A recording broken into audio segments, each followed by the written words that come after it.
Hi, Sagittarius. Welcome to your August 2018 Astro Update. It's Rena here. So, fellow Sagittarians, what's happening? One thing that is great about the month of August for Sagittarians is that the sun is always going to be in Leo for most of the month.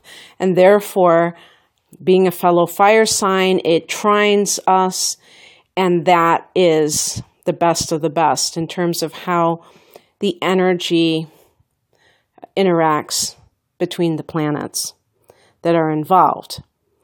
And it's an easy flowing energy. Leo is a sign that is ruling the ninth house for us in our particular chart. And that is the area that's our domain, because we rule that in the actual universal chart.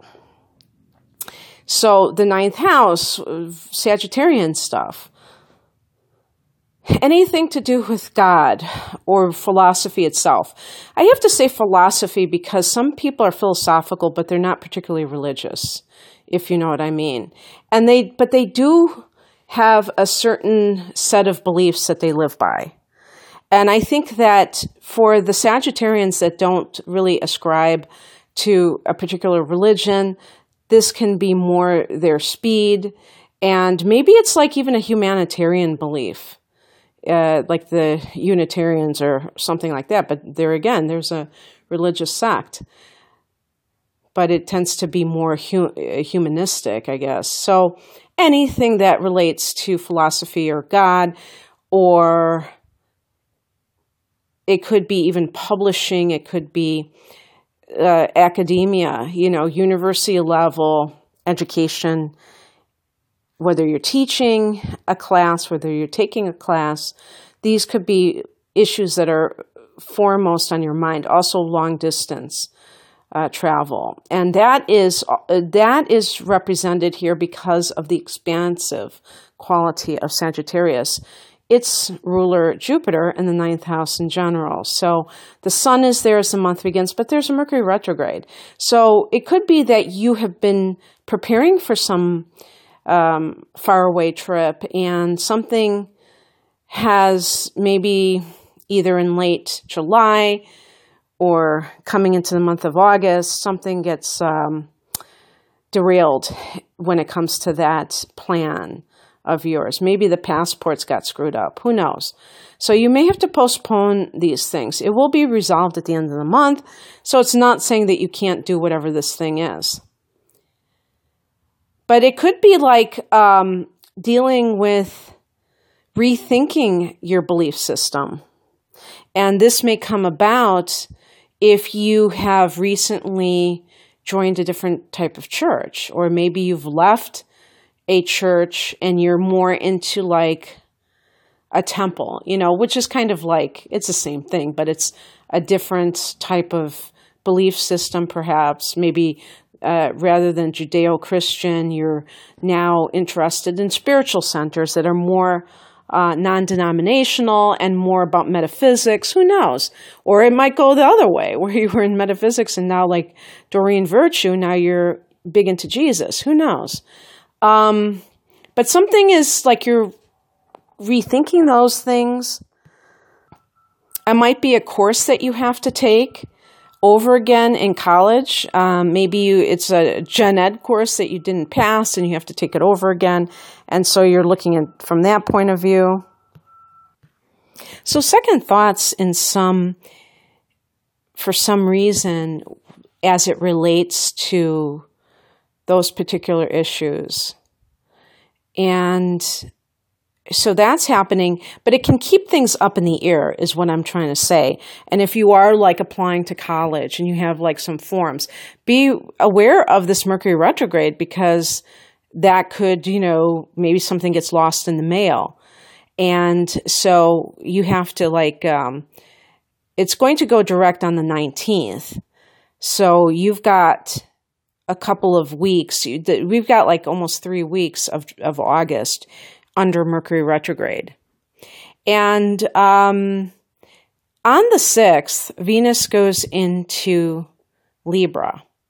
So Venus is actually in the 10th house in the sign of Virgo until the 6th. And this is great when you're trying to appeal to the public. If you have a job where you really come in contact with a lot of people, or in the entertainment field, even if you work on the internet, you might become more popular. You might gain in stature. Well, it's not, the 10th house is like your reputation in the world. So people really view you favorably is what I'm trying to say. And Venus can bring money. So it's possible that you're going to have some kind of raise, or just you're able to make more money. And maybe it's with your charisma that somehow that is gaining you more traction in your career field. But that's a very harmonizing influence to have Venus in the 10th. And then it goes into the 11th house. And what I like about this is that the 11th house is a house of hopes and wishes, long-term dreams. There can be something that is even tied to career matters that you've been wanting for a long time, but maybe it's something such as you have a long commute and you find the perfect place that's close to work. And so it does play into your career, but it's also separate, like having this dream house or a dream apartment or whatever it is for you. But it's also tied into what it is that you do for a living, because when Venus enters both houses during the month, I always connect the dots to see if there's any kind of continuity there. Venus in the 11th can be meeting a love partner through your group of friends. It can be that you have a lot of fun with your friends. Maybe you're just enjoying them. In the Northern Hemisphere, it's August. And a lot of times when people haven't really embraced the summer and they've kind of put everything off, then they try to, fill in all their fun activities at the end, of the summer. And so that might be something that you're doing with your social circle, going to concerts. Venus is about the arts. So you may be enjoying the arts with other people in some way. It's a great time for schmoozing, for making those networking. Again, this could be connected to your work, where you have been making, earning some brownie points, getting some favorable feedback and vibes from your superiors, and now you're helping the company by expanding their base. The next day on the 7th, Uranus goes retrograde. This is going to be in the 6th house for Sagittarians. And I think that unless it's that you are experimenting with health remedies that are very far out, for instance, things related to, I would say, like energy work, because Uranus is a very intuitive, like, what's that term, telepathic kind of an energy. So any kind of like using your mental powers for healing, and all kinds of like offbeat remedies that might not, that are not mainstream. Uranus is very erratic, and I think that with health matters, I don't know how that will affect you that way unless you get these weird little symptoms or something. But in terms of work, this could be that there's a lot of fluctuation in this area. And obviously it depends on the type of work you do. If you work in a bank, chances are it's not going to be that, up and down, perhaps. But it could be if you work if you work for yourself, for instance. Maybe you'll have like very wild swings of having a lot of customers one month and then being very, quiet the next. Who knows?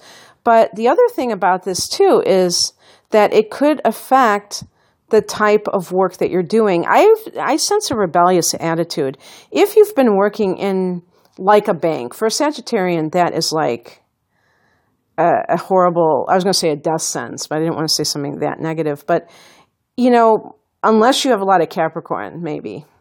But typically, Sagittarians don't seem to thrive with a 9-to-5 job. We are just too into our freedom. And being a fire sign too, I'm thinking of just Sag as what it stands for, the expansive qualities of Sag that wants to kind of like always accomplish new things. And when you're working for someone else, you're going by their timelines usually. I mean, maybe not 100% of the time, but I just think like a 9-to-5 job for most of us is something that we can't abide by for very long, maybe a few years, but then we start to get antsy. But also because we have something to say, we have something to express. Being a fire sign, that creativity is just naturally bubbling up within us. So when you work for yourself, then you can it's not just about calling the shots. It's also about having that sense of the autonomy to be creative and to take risks and do new things. And so you may just be like off the reservation when it comes to if you're working a 9-to-5, because Uranus retrograde is really a rebel without a cause, so to speak. I would say when Uranus is direct, it's a rebel with a cause, but now it's a rebel without a cause. So you may be in a reactive mode for a few months. And it may be something that had happened earlier on. Uranus entered Taurus in mid-May. So if you can trace that period of time, maybe that's when everything began. Of course, we're talking about a general reading here. The timing issues are going to be very different depending on which Sagittarian I'm dealing with. So on the 11th, we have a solar eclipse in Leo. And this is in that 9th house again. So new beginnings. Don't look to the 11th, though, as being the only date of this rebirth or new opportunities, because you can look to at least the next month for, I've heard 40 days, I've heard up to 6 months, but I think it's more reasonable to say less than more. So I would say at least 40 days maybe, or a month of opportunities for you in the area of education, higher education, and travel. Maybe you got your signals crossed with somebody. You thought that there was a job opening with a university, and now it's come back to you, this opportunity. That's the Mercury retrograde too, where you sent in a resume, 9 months ago, and you hear from these people after all this time, and you just totally had written it off. That's always fun, isn't it? When you have that kind of opportunity. So there's that, and that solar eclipse could be new beginnings in travel. This may have to do with your work once again. So we're talking about Venus in that 11th house. Maybe your dream was to go and be able to live abroad and be able to earn a living while you're traveling. And now you get this offer to teach English as a second language, or just be a traveling professor, who knows. And that's, as I say, Venus can bring money in whatever house she travels through. And in the 11th house, it could be like funding your dreams. And it just so happens that it is a work-related experience. On the 12th, Mars goes, I keep saying Mars goes retrograde. Mars has been retrograde. First in Aquarius, and that was your 3rd house of communication, and now in your 2nd house of earned income. Now, it can be, I didn't think about it this way, because the 3rd house is internet, communication, or even teaching. So it's possible that if you had some kind of issues with things that had to be redone, like maybe a website or something like that, now you're able to recoup the money and make more money. The second house is the house of earned income. Mars retrograding in this house, maybe like there was lost income for a bit, and now you're kind of making up for lost time. When Mars goes direct on the 27th of August, I think that you should start to see, Sagittarius, if you haven't already, that your income should be increasing, because also don't forget that we had Jupiter retrograde as well. And that may have also seen Sagittarians not feel that they were really having the same level of income that they were before. I guess it depends on what house it falls into, and in your natal chart. So that will depend on if you're watching this for Sun in Sagittarius, then all bets are off. You don't know where your Jupiter was there. But yeah, so just keep that in mind, that you may be, who knows, maybe you're going to be working overtime because of things. But you could be redoing the way that you earn money. I'm seeing some kind of review here related to, it's weird though, because with the Mercury retrograde in the 9th house, it might even be looking at it from an ethical point of view for some of you. Am I doing work? In Buddhism, they call it right livelihood. Is what I'm doing really okay? Is it helpful to other people? Or is it really, should I be going into a different line of work? And Sagittarians are the kind of people that would ask those questions regardless of what the transit is. So Mercury goes direct on the 19th. Thank goodness. Maybe some travel issues get resolved, some college issues, publishing issues, even something to do with legal matters. On the 26th, we have a full moon in Pisces, the 10th house. Oh God, now I screwed it up. It's so funny. Cancel that. The 4th house of home and family. Actually, what happened was I did Gemini's reading and I made a mistake and I said the 4th house instead of the 10th house. And now I've got to redo that one, and I put 10th for Sag, since we're opposite from Gemini. It's actually the 4th house. So full moon in Pisces in that 4th house can be some issue regarding the home and family, and maybe a healing about the past that has been kind of like plaguing you. It could be finding something out about your mother. It could be it could be selling a house. So for some of you, if you're planning on moving overseas, after Mercury goes direct, you might be like, okay, we've got that taken care of. Now we got our passport, and then the house is being sold, or the condo, or you're giving your notice to the landlord that you're vacating the premises. So an ending, a finality in the home sector, a resolution of sorts.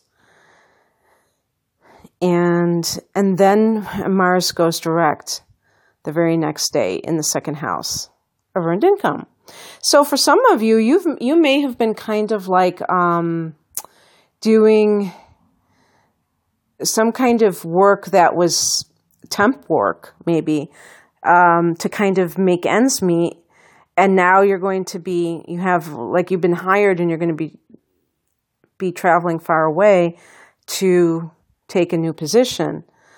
With Mars direct in the 2nd house, you're going to feel a lot more confident. I think all of us are going to feel a lot more confident about our earning capacity. That might have been kind of a little bit questioned at times. There may have been this feeling of not moving forward, because remember that we had Mars in Capricorn already, and now it's coming back during this cycle. And when it goes forward, it's going to stay in that second house again. So Sagittarians have really been focusing on the money that they earn, because Saturn is also there, and so is Pluto. Quite a combination there. All three of those planets are heavy hitters in their own way. But you know, it's great, because if you're a Sagittarian who has kind of had attitudes about making money that are less than stellar, if you kind of have a victim mentality, this is your time to really become self-empowered with Capricorn, with Pluto in Capricorn, because Pluto is all about transforming people completely. And this is in the area of, you know, your attitudes about money, first and foremost. Saturn is going to be that person who's like budgeting, like how are you utilizing your money? Are you taking the money that you earn and utilizing it wisely, or are you squandering it? Do you need to be more organized about your finances? And Mars is about having the drive to even earn the money. Sometimes I think that Sagittarians are, we're very optimistic people. So we just think things are going to drop in our lap. And Mars is about rolling up your sleeves and getting down to work and making it happen with your own force field, and your blood, sweat, and tears, And sometimes we need to be in that mode too. So kind of hustling, make that money. Okay, well, that's what I have for you, Sagittarius. And if you would like a natal chart interpretation, I would love to do one for you and love to pick your brain, or actually, no, that's not the right term. I would love to try to figure you out. Try to analyze your personality, as well as provide some of these types of trends astrologically that are affecting you in the next year. So I'll provide a link below so you can check me out. Have a wonderful August, you guys. Bye.